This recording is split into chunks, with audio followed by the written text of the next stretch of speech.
I'm going to close tonight with a couple of pieces of our editor-in-chief, Marc Vincenz. He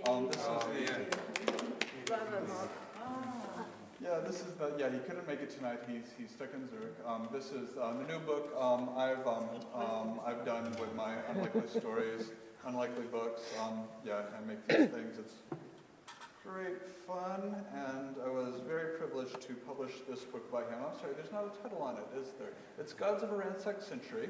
It's a wonderful book. Only about a quarter of it is love poems, but the whole thing kind of adds up to a love letter. We began this evening with sex.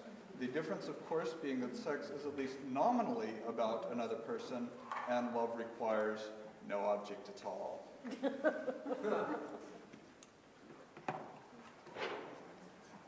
Skull. The blonde boy is cold, troubled. 6 minutes to shear him of his woolly hair. 3 warbling on the scale. Stand perfectly still. Notes on an unknown composer's score. Ribs riddled with moles. Elevated heart rate. Memories of hair glimmer on the floor. Breath stirs beneath the air. 124. Tall for his age. Growth spurt. Bulbous knees pop against a rubber mallet. Play soccer, do you, boy? A nod. But the tired eyes waver, move beyond the question to the man stripped of flesh on the wall, the sinews and arteries running down to the tips of his fingers. The heart, simply a muscle within. The heart, paper cold. 2. Gunmetal forceps dig his temples. He coughs, a sore throat. Will you be still, child? The doctor takes mental notes. Average circumference, average intelligence. Ink blots across the maple desk.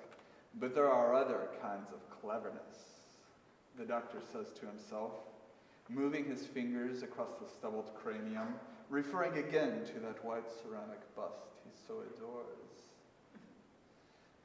The temperament is tightly strung. The sentiments must be curbed. Far too much wonder, far too much hope. The world is real, child, real as this wall. That wall's but brick and plaster and paint, thinks the boy, and shivers. 3. Night after night, the blond boy walks from his sleep, walks the narrow walls to his father's workshop, night over night, eyeing into the darkest of morning, eyeing what lies beyond the branches of the willow, brushing up against the window, and a white down that shrouds the impenetrable. I'm going to close with another piece from Gods of Ransacked Century, Second Wind. Second Wind.